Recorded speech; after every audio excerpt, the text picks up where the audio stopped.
So many agents know that cold calling is a critical pillar in a real estate sales business. And while it's not the only way you can generate business, it is often the fastest way. Today I'm sitting down with Nick DeMastri, who has mastered this skill, including how to stay consistent with cold calling, which is where most people fall short. So we're going to talk about Nick's business and how he's managed to do that. If you find this video helpful, please comment down below. We absolutely love making content and we want to make sure it's something that's going to be helpful to you. Be sure to hop into Reinvest Real Estate within Skool. Go to skool.com, search for Reinvest Real Estate. You'll find both of us there. We're always willing to help you. So Nick, you've built your business largely on cold calling. Talk to me a little bit about what your business looks like now and how you've gotten to where you are. Yeah, so part of my business plan daily is to make that, cold calling time necessary. Mm-hmm. So I don't, I kind of think of it as if I don't cold call, I didn't work that day. And that's really how you have to think about it. So I'm cold calling, for sale by owners, expireds, absentee owners, circle prospecting. Really anyone I can get my hands on, just, give them a call.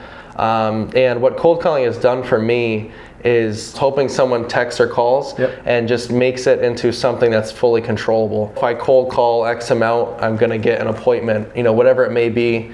I just know that if business is going downhill, I can cold call my way out of it. And that's really what it does, is it gives you the security. And that's what having a business actually is. There has to be some type of lever or input or multiple where if you do more of one thing, you're going to get more result. If you don't have that in your real estate sales business, you don't actually have a business, frankly. So cold calling does give that level of predictability once you get good at it. How did you get good at it? I mean, honestly, it's one of my favorite things, and for everyone out there listening, like, cold calling isn't necessarily easy for me. Even to this day, it's still something that is difficult for me to hit that dial button. But one of my favorite things about cold calling and just this business in general is just that every time you mess up, you get better, right? And every objection you can find a way around. And to go back and answer your question directly, what I did when I started was I actually took a notebook out and just wrote down every objection I got. Wow. And then, through asking, a mentor or a friend, I was able to find a way around that objection. And now, I'm sure there's objections I get that I won't know what to say. It's just part of it. But I can pretty much, get my pitch out there no matter what you say. And that's awesome. And it's awesome too. You might hang up because you're nervous, and then one time you say that line that gets rid of that objection, and you're like, wow, I held on to that conversation longer. Another tool I used was, and it might sound kind of dumb, but I would literally just do a cold call and just see how long I could drag the conversation. Oh, I like that. Yeah, first couple of cold calls you make as an agent are, someone says hello, you probably hang up. Exactly. It's scary. But yeah, I would literally just go and I would start asking them how their family was. It sounds crazy, but anything to just how long can I keep someone on the phone, right? It's perfect, and that's relationship building too. And people love talking about themselves. And that's a great way to make people like you is ask them questions about themselves, and especially their family. If they have kids, ask them about their kids. Game over. Like, I will talk forever about my son. That, and that's actually a very good metric when you are cold calling. And trying to build rapport it's step one. So length of conversation, I actually think, is a very good way to measure things. That rapport piece is massive. If you can build rapport on the first call, it just makes everything so much easier. If you can build a connection. And one thing I realized with cold calling is it doesn't have to be anything crazy. I mean, I had a person I cold called just yesterday who said something about they had a Mustang that they were building, right? Now I know when I go on an appointment with that person, I can bring up the Mustang, and when I call them a month or two down the road, I can say, how's the Mustang? And it sounds dumb, but just having that one piece can really make it a relationship more than just hey, I'm just following up. You know what I mean? When you show up at their doorstep, you could say, hey Jim, nice to meet you. I'm Nick. I want to see your home, but I'm dying to see the Mustang. Can we start there first? And he'll light up. So having just something small to go off of is the thread for a bigger, and then it's your job once you're in there to get them to trust you and want to work with you. And you show your value, and that's a whole different conversation for another time. But know you, like you, and trust you. Know you and like you are the first two steps in that. I think taking good notes was helpful too.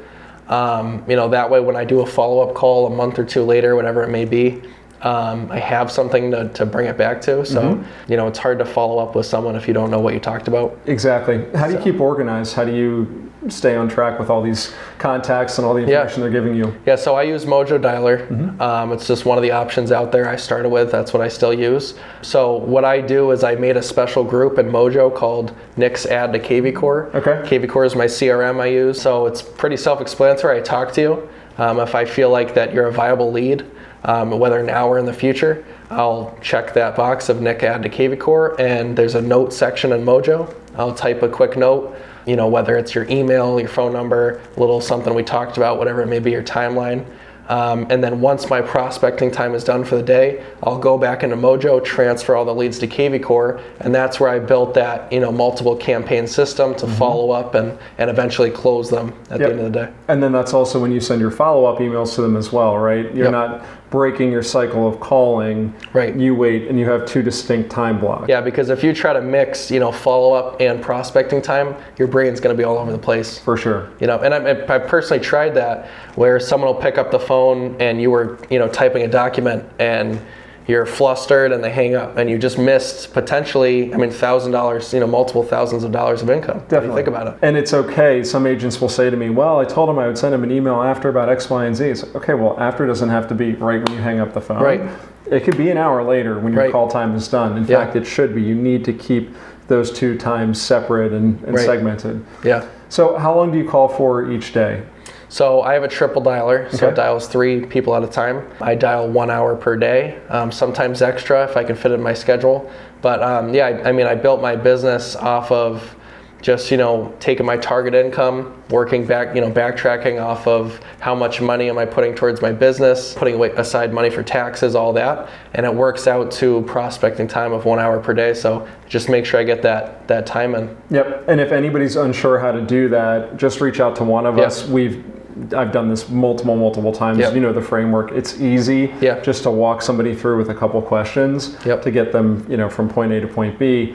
And when you're able to do that and take a goal and put it into actual action that gets into your calendar, it goes from being a want to something you achieve. Yeah, that calendar, I'm glad you brought that up. It's everything. Yeah.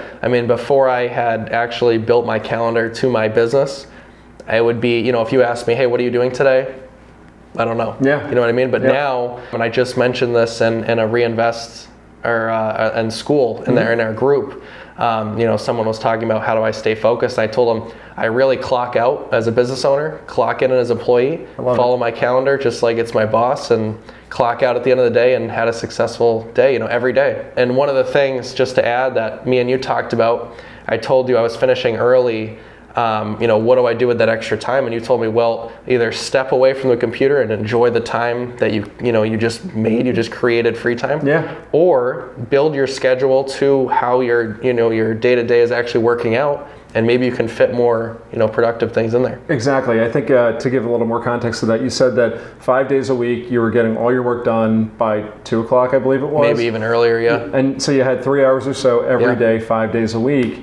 And when you asked me this question, you're like, well, I have a feeling you're going to say dial more and make more. I said, well, that is one answer. You could dial more every single day. You'll get to your goal faster. You'll blow it out of the water. Yep. Absolutely. 2 is a hybrid. Do some of that and move your business forward faster. You will not regret doing that in the future. It's going to be short-term suck for big long-term gain. Right. But maybe you don't spend all 3 hours, 5 days per week doing that. Right. Split it. Have some fun. Get out in your car, drive around, go play golf, do whatever it is you want to do, and have a hybrid. Because you want to train your brain too that there's success in getting done early, being focused, and getting your work done equals free time to go do what I want. And that's a shift where I think a lot of coaches, a lot of mentors will say, oh, do more. It's like, yeah, but what are you training your brain to do? Right. Great job, you got your work done. Here's another pile of work. Right. I did that for 8 years in corporate America. That will beat a man's soul down, let me tell you. Yeah. And I think that agents who don't have that business plan or that calendar even, take their car for a drive, whatever it may be, they'll do that and feel guilty. Yeah. Where if you have the tracker and the calendar in place and you finish your work early, you decide, hey, I'm just going to enjoy my day, you can do it guilt-free. Exactly. Because you've done what you have to meet the agreement that you made with yourself earlier in the year. Yeah. It's huge. Yep. everybody I know who has a business based on cold calling has highs and lows, and they have time where they're more excited about calling than others. Many people will slide off the scale. What have you found is helpful to keep on track and keep you calling even when you don't want to do it? I mean, I hate to keep bringing it back to the tracker, but that's the first thing that pops in my head is, you know, you'll have a week, maybe 2-3 weeks even, where you don't set an appointment, even if you're doing your calls, without seeing that tracker, seeing that, hey, maybe on the 4th week of the month I set 10 appointments. You wouldn't know that you've been working the right way for the past 3 weeks without the tracker. So it's hard, you know, and I did it for the first 6 months probably of my career, maybe even a little longer, just calling and hoping, right? And it's tough because you call and you don't get any success, and even if you set an appointment, it's so far out, you don't feel it. Yep. You know, so having the tracker to, you know, you're moving the needle towards your goal is everything. Definitely, and it's all about tracking the leading indicators, not the lagging ones. A lot of times we're focused on the lagging indicators like going to the appointment and signing the listing or the closing. Even worse, that's even farther out. Right. If you have a focus that's only based on the closings you're getting from cold calling, you will not be able to do this sustainably. Yeah. You have to track things like number of hours you're calling per week, number of days per week. How consistent are you? Yeah. How many dials are you getting in a day? How many dials are converting to actual conversations? How many conversations lead to appointments? And this isn't hard stuff to track either. Yeah. Mojo does most of that, right? And the rest of it you do on just like a little table, little spreadsheet. Take everything in that tracker and realize that you are in control of the business. Mm-hmm. You know, and it makes sense. People are worried about the closing or the follow-up when they only have 1 or 2 deals going on for the year. Yeah. It just makes sense. You know, if your only business is this one deal, you're going to be stressed out of your mind about it. But at the end of the day, if this deal falls through, I can go and generate 10 more. Mm-hmm. You know, you can really focus on what matters, which is getting more deals, not the closing, which is probably going to happen regardless. Exactly, yeah, that's correct. I remember a couple months ago we talked about a triple line dialer. Yep. Specifically, you asked if it was worth investing in or not. Yeah. And I would love it if you could share kind of your decision on that and some of the thought process that went into getting a triple line dialer. Yeah, so I mean, I'll tell you, start here. When I first started dialing, I would do 2 hours a day on a single dialer, and it was torture. And to be honest with you, that's the reason why I stopped dialing or was so inconsistent for a long time, was because it was terrible. I hated it. Yeah. I don't really like cold calling. I mean, just to be honest, I'm good at it. It's not like I get up out of bed, I'm like, I can't wait to cold call today. Mm-hmm. And then, after meeting with you, I was kind of like, what do I do? We kind of realized I only needed 1 hour on a single dialer. And, just talking with you, I'm always thinking about how can I scale to the next thing. I've heard of a triple dialer. So I decided to look into it, and I asked you, I thought, is this a good investment? And you said, well, you're spending maybe $100 more a month. Let's actually break down the math and see how much income you're going to take in, Mm-hmm. And which I loved is it wasn't just a hope and pray that the investment works out, And so I did it. I think literally that day I bought it.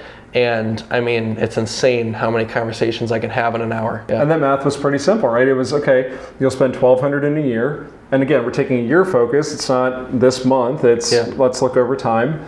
And I said, even if you get just one more deal from it, that'll be between a 5 and a 10x return. Right. And I'm pretty sure you're going to get a lot more deals by being 3 times as efficient. Right. You know what I mean? Yeah. So that was a pretty fun conversation for me.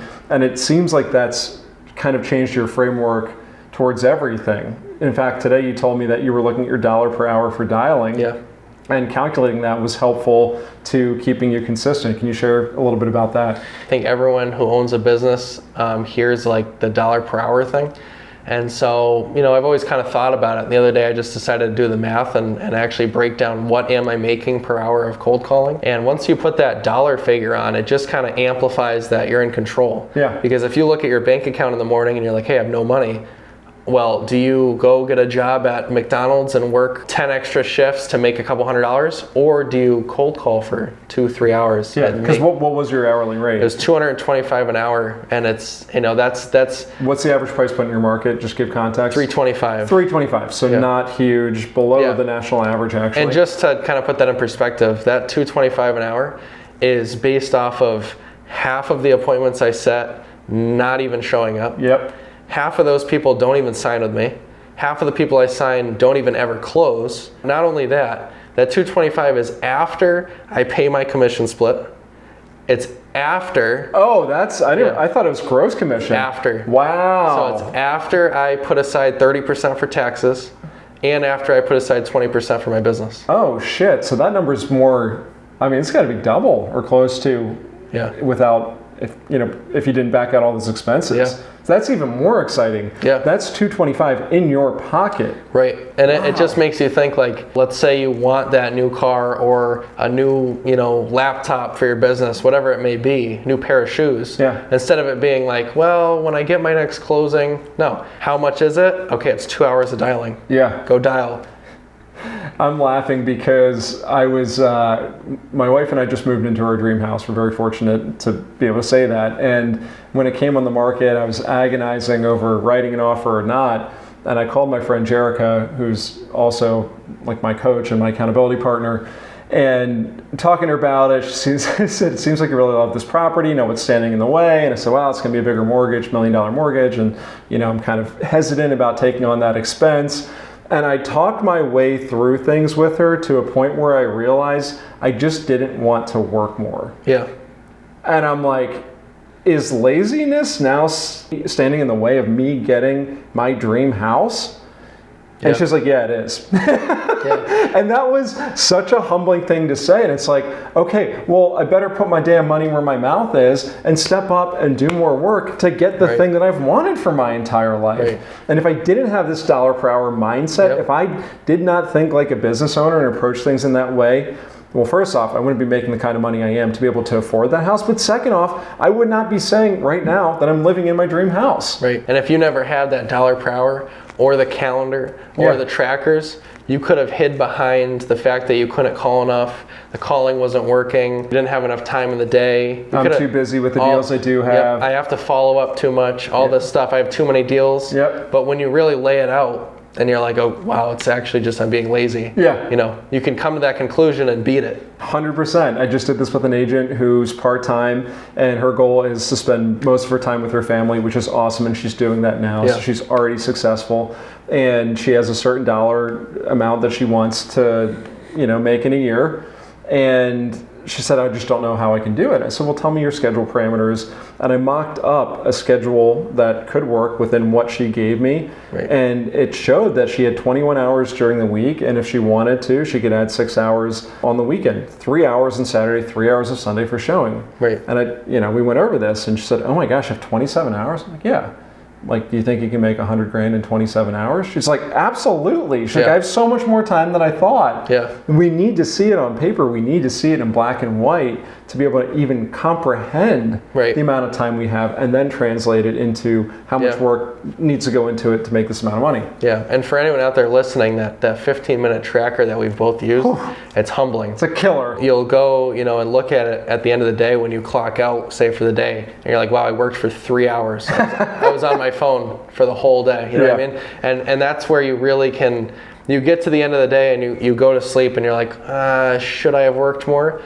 Or you can actually track it, be accountable. Maybe all your work only takes 3 hours. Now you can get the 3 hours done before noon and actually enjoy the rest of your day instead of just procrastinating, being on your phone, you know what I mean? I'm going to bring something up and you might hate it and we can cut it out if you want to. All right. There was a couple week period where you didn't have 5 days of calling per week like you intended to, like what's on your goal sheet. I remember we had a conversation where I kind of helped snap you out of the rhythm by simply saying, well, you always could call on Saturday or Sunday. And it was kind of like a light bulb went off. Do you mind sharing about that a little bit? I mean, I try to be very honest on our calls. I think I'll tell you I have no excuse. I just didn't do it. Because at least it's better than making an excuse. And I've always thought like I'm never going to call on weekends. And you were like, well, you're behind. Are you committed to your goal? I was like, well, yeah. You were like, okay, why don't you call on Saturday? I was like, all right, I guess I have to call on Saturday now. So you told me, why don't you tell me when you're done calling? And I texted you that day. I texted you the day after I finished calling. And that's where the accountability, the mentorship, and, just really focusing on And moving the dial towards your goals is important. And that 1 or 2 hours that Saturday didn't kill you, right? No, I mean, it was easy. And honestly, it was great because Saturday a lot of people pick up. So yes. The hour goes by quickly if you're talking to people. It's only bad when you're just sitting there waiting. Exactly. And I recall you didn't set any appointments that day, Yep. but that was about 2 weeks ago. And when we sat down for our mentor meeting Yep. right before recording this, you set 8 appointments in the last 2 weeks. Yeah, and that's double what my goal is. That's your entire monthly goal in Right. 2 weeks. Yeah.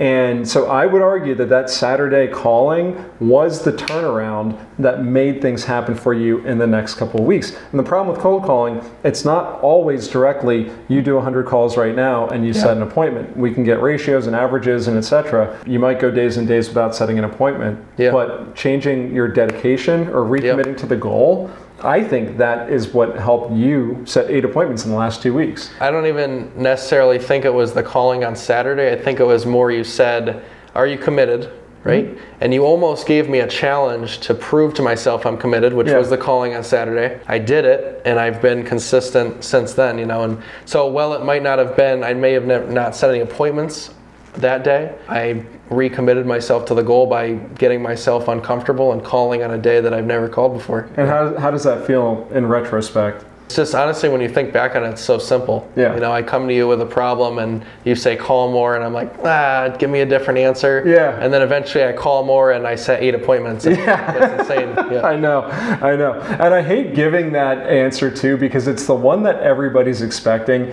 And I told you, remember I predicted, we were talking a couple months ago, and there was a period of time where you had a week where you hadn't made enough calls by the day of our meeting. And I said, well, we'll see if it continues as a trend or not. Yeah. And if it is a trend, know that I'm not going to yell at you and say, you didn't do your job, why aren't you showing up? Right. I'm not that kind of coach. I'm not going to get in your face like that. But I'll simply ask you a couple questions and we'll see where it ends up leading. Yeah. That's what happened. Yeah. That was it. That's exactly what happened. Yeah. Yeah. Because I can't care more about your goals than you do. Right. I'm not going to get mad and fiery about you not calling unless you do. If you get mad and fiery, look, if that's what you need from me, sure, I'll show up that way. Right. But I'm more about introspection. I mean, that's why I stress the idea of getting a mentor for anyone is it takes anyone special to ask you that question, are you committed? Yeah, I'm not special. Right. You just said on the call, you just said, are you committed to the goal? And I was like, well, yeah. And then I thought about it and it was quiet for a second. I was like, yeah, I guess I am committed. What am I doing? That silence is heavy, isn't it? Just actually asking that question and putting yourself in the position to have that question be asked of you. Do you have any suggestions for people who are hearing that, who are struggling with consistency and they're struggling with that commitment to goal piece? First, I would say that everyone struggles with that. I mean, everyone, even you've told me as my mentor, it's a constant struggle to not, be lazy and stay consistent and get what, has to be done, get it done. I would say to just put yourself in a position where you're accountable. So whether that's an accountability partner, as in a friend, someone in the business, a mentor, just put yourself in that position where everyone else is doing the thing that you have to, and you're the one who's not, because you're gonna want to do it. Yes.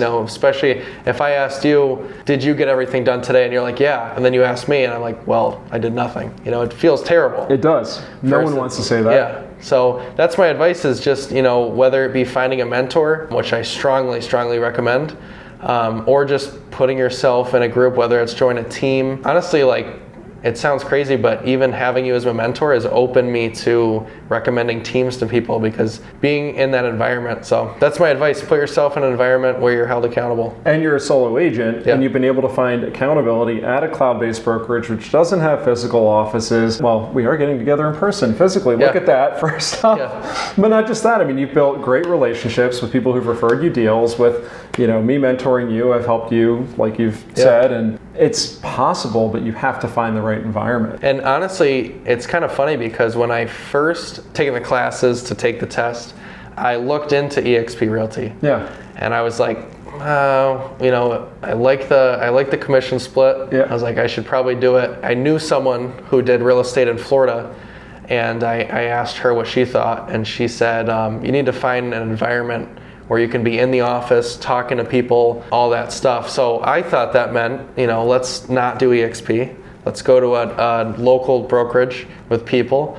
And what I found by getting connected with you and other people in EXP is that it's honestly not only is that available here, but it's 10 times better. Yeah, especially when you look at the fast forward movement, some of the calls that we have. I mean, you've got 3 people who have $500 million per year teams who started this organization of 10, 12,000 people who have calls every single week, and they share their playbook openly with everybody. You literally cannot, you physically cannot get that from a local office. No. You don't have 12,000 agents working there, and some of them are wildly successful in all different markets all across the country. Yeah, and one of the things I think EXP is good for is because EXP is cloud-based and global, it opens you up to the crazy levels of success, just like you said, where I can be working in the same environment as someone who's making $500 million, which is crazy to say. Oh yes.